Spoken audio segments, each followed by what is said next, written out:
ಅಯೋಧ್ಯೆಯ ರಾಮ ಮಂದಿರದಲ್ಲಿ ರಾಮಲಲ್ಲಾ ಮೂರ್ತಿ ಪ್ರಾಣ ಪ್ರತಿಷ್ಠಾಪನೆ ನೆರವೇರಿತು.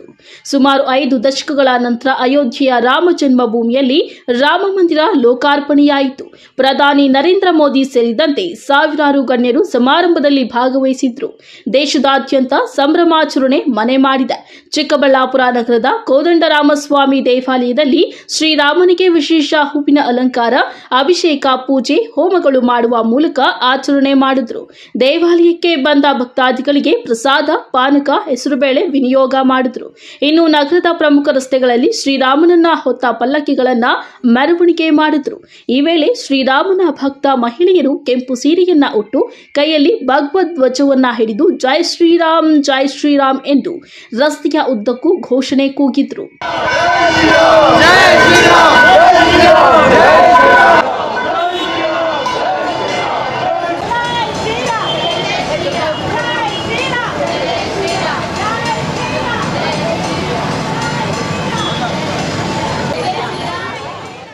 ಇನ್ನು ನಗರದ ಜ್ವಲಾರಿ ಗಂಗಮ್ಮ ದೇವಾಲಯದಲ್ಲಿ ವಿಶೇಷ ಹೂವಿನ ಅಲಂಕಾರ ಪೂಜೆ ನಡೆಸಲಾಯಿತು. ಈ ದೇವಾಲಯಕ್ಕೆ ಬರುವ ಭಕ್ತಾದಿಗಳಿಗೆ ಶಿಕ್ಷಕ ಸತೀಶ್ ಕಲೆಯಲ್ಲಿ ಮೂಡಿಬಂದಿದ್ದ ಶ್ರೀರಾಮ ಮಂದಿರವನ್ನ ಥರ್ಮೋಕೋಲ್ನಲ್ಲಿ ರಚಿಸಿ ಭಕ್ತಾದಿಗಳಿಗೆ ದೇವಾಲಯದ ಮುಂದೆ ಪ್ರದರ್ಶನಕ್ಕೆ ಇಟ್ಟಿದ್ದು ಭಕ್ತರ ಗಮನ ಸೆಳೆಯಿತು.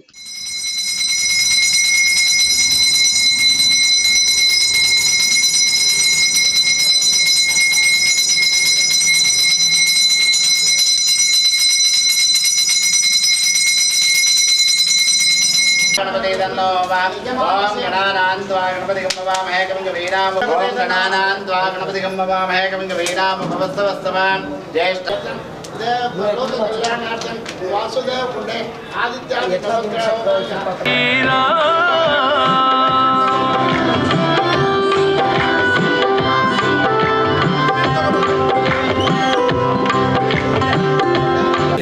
ಈ ದಿನ ನಮ್ಮ 100 ಕೋಟಿ ಹಿಂದೂಗಳ ಕನಸು ನನಸಾಗುತ್ತಿದೆ.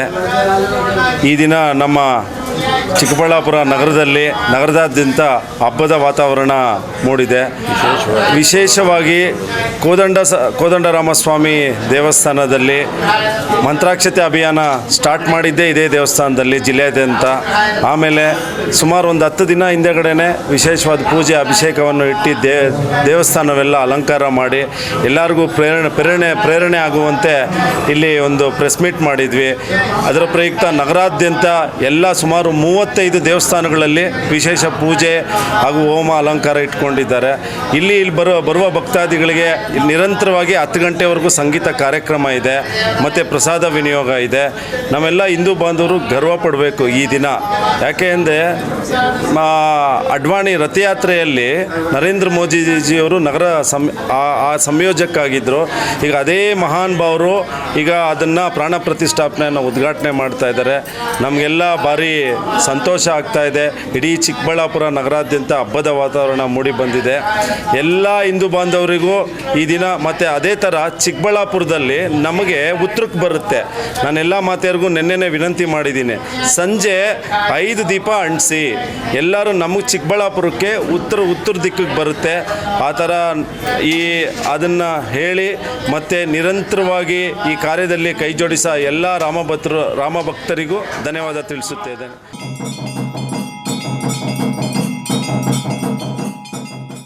ಅದೇ ರೀತಿ ನಗರದ ಪಂಚಮುಖಿ ಆಂಜನೇಯ ಸ್ವಾಮಿ ದೇವಾಲಯದಲ್ಲೂ ಅಯೋಧ್ಯೆಯ ರಾಮ ಮಂದಿರದಲ್ಲಿ ಶ್ರೀರಾಮ ಪ್ರಾಣ ಪ್ರತಿಷ್ಠಾಪನೆ ಪ್ರಯುಕ್ತ ವಿಶೇಷ ಪೂಜಾ ಕಾರ್ಯಕ್ರಮಗಳು ನೆರವೇರಿತು.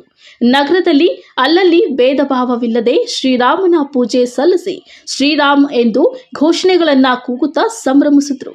ಅಲ್ಲಲ್ಲಿ ಅನ್ನ ಸಂತರ್ಪಣೆ, ಪಾನಕ, ಹೆಸರುಬೇಳೆಗಳನ್ನು ವಿತರಿಸಲಾಯಿತು. ನಗರದೆಲ್ಲೆಡೆ ಕೇಸರಿಮಯವಾಗಿ ಪರಿಣಮಿಸಿತ್ತು.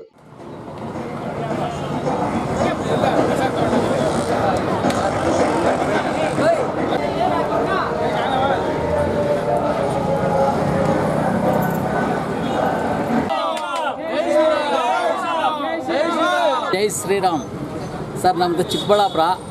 ನಾವು MG ರೋಡಲ್ಲಿ ಹೂವು ವ್ಯಾಪಾರ ಶ್ರೀನಿವಾಸ್ ಅಂತ ನಮ್ಮ ಹೆಸರು.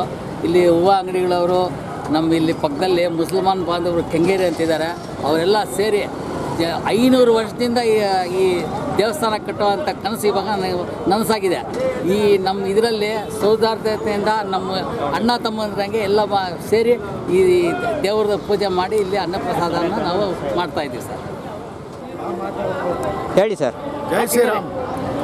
ಸಮಸ್ತ ಜನಗಳಿಗೆ ಶ್ರೀರಾಮಚಂದ್ರನು ಒಳ್ಳೆಯ ಮಾಡಬೇಕಂತ ಕೋರುತ್ತಾ ಈ ಒಂದು ಪುಣ್ಯ ಕಾರ್ಯ ಮಾಡೋದಕ್ಕೋಸ್ಕರ ನಮ್ಮ ಊನೆ ವ್ಯಾಪಾರಸ್ಥರು ಮತ್ತು ಅಕ್ಕಪಕ್ಕದ ಎಲ್ಲ ಜನಾಂಗದವರು ಜಾತಿ ಭೇದವಿಲ್ಲದೆ ಎಲ್ಲರೂ ಸಹಕಾರ ಮಾಡಿ 10 ಜನಕ್ಕೆ ಅನ್ನದಾನ ಮಾಡಿ ಏರ್ಪಡಿಸುತ್ತಾರೆ. ಪ್ರತಿ ವರ್ಷ ಇದೆ ಶ್ರೀರಾಮನವಮಿ ಮಾಡಬೇಕಂತ ನಮ್ಮ ಸಂಕಲ್ಪ ಮಾಡಿದ್ದೀವಿ ಸರ್. ನಾವು ಒಂದು 20 ವರ್ಷದಿಂದ ಮಾಡ್ತಾ ಇದ್ದೀವಿ ಸರ್. ಮತ್ತೆ ಅಕ್ಕಪಕ್ಕದಲ್ಲಿ ನೀವೆಲ್ಲ ಯಾವ ಥರ ಇದ್ದೀರಾ ಸರ್? ಎಲ್ಲ ಒಗ್ಗಟ್ಟಾಗಿದ್ದೀವಿ ನಾವೆಲ್ಲ ಸೇರಿ. ಇವತ್ತು ಯಾವುದೂ ಭೇದ ಭಾವ ಯಾವುದೂ ಇಲ್ಲ, ಎಲ್ಲ ಚೆನ್ನಾಗಿ. ಮತ್ತೆ ಇವತ್ತು ಅಯೋಧ್ಯೆ ರಾಮ ಮಂದಿರ ಉದ್ಘಾಟನೆ ಆಗಿದೆ, ಅದ್ರ ಬಗ್ಗೆ ನೀವೇನು ಹೇಳ್ತೀರಾ? ನಾವು ಒಳ್ಳೆ ಇದು ಮಾಡಿದ್ದೀರಂತ ನಾವು ಸಹಕಾರ ಕೊಟ್ಟು ನಾವು ಖುಷಿಯಿಂದ ಇದು ಎಲ್ಲ ಸೇರಿ ಮಾಡ್ತಾ ಇದ್ದೀವಿ. ಶ್ರೀರಾಮ ಮಂದಿರ ನಿರ್ಮಾಣ ಹಿಂದೂಗಳ ಒಂದು ಕನಸಾಗಿಯೇ ಉಳಿದಿತ್ತು. ಆದರೆ ನರೇಂದ್ರ ಮೋದಿ ಅವರು ಪ್ರಧಾನಿಗಳಾದ ಮೇಲೆ ಶ್ರೀರಾಮ ಮಂದಿರ ಪ್ರಾಣ ಪ್ರತಿಷ್ಠಾಪನೆ ಆಗುತ್ತಿರುವುದು ಹಿಂದೂಗಳ ಪುಣ್ಯ ಎಂದು ಭಕ್ತಾದಿಗಳು ಹರ್ಷ ವ್ಯಕ್ತಪಡಿಸಿದ್ದಾರೆ. ಲಕ್ಷ್ಮೀನಾರಾಯಣ್ ಜೊತೆ ಕಳವಾರ ಅರುಣ್, MMTV ನ್ಯೂಸ್, ಚಿಕ್ಕಬಳ್ಳಾಪುರ.